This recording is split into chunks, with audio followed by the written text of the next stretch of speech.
Nel recente passato l'edilizia è stato uno dei settori trainanti dell'economia veneta, ma è stato anche l'ambito produttivo e dei servizi che maggiormente ha risentito delle difficoltà congiunturali e della crisi generalizzata che ha investito anche la nostra regione. Se diversi sono gli aspetti negativi che preoccupano gli operatori, fortunatamente per loro c'è anche una buona notizia. Sentiamo.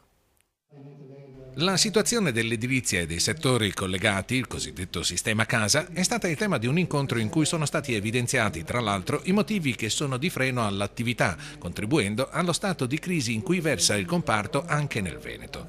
Dopo il decremento del 5,5% degli investimenti registrato nel 2009, per il 2010 erano previsti significativi segnali di ripresa.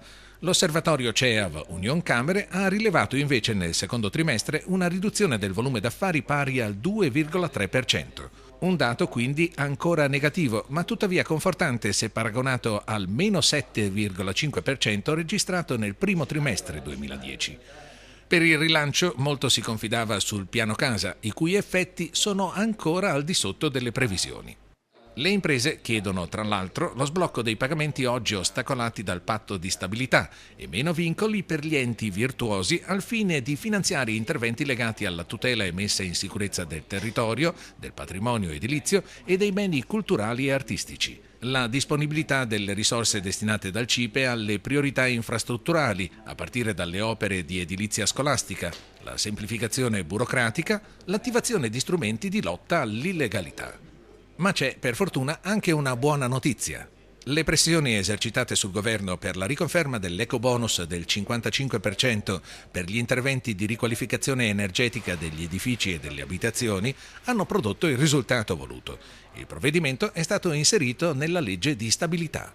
Avevamo denunciato sin dall'inizio dell'anno che il mancato rinnovo sulla detrazione del 55% avrebbe comportato, oltre ad entrate inferiori per il fisco, un effetto dirompente sul piano casa regionale, azzoppandolo proprio nel momento in cui dovrebbe entrare nella fase di massimo utilizzo. Questo è il commento dei presidenti di Confartigianato Vicenza delle categorie edili, installatori impianti, legno e servizi affini per l'edilizia, vale a dire Virginio Piva, Maurizio Pellegrin, Giancarlo Gili e Gianfranco Fantin. In ogni caso c'è anche una crisi strutturale che le imprese devono affrontare. È scontato che il mercato vuole nuove offerte edilizie attente al risparmio energetico, che gli interventi dovranno avvenire senza ulteriore consumo di suolo, che le imprese dovranno puntare sulla specializzazione e modalità di gestione più moderne e innovative e che dovranno mettersi in rete secondo la logica della filiera per proporre sistemi integrati di offerta. Perché non è più tempo per fare da soli, la sfida la si vince insieme.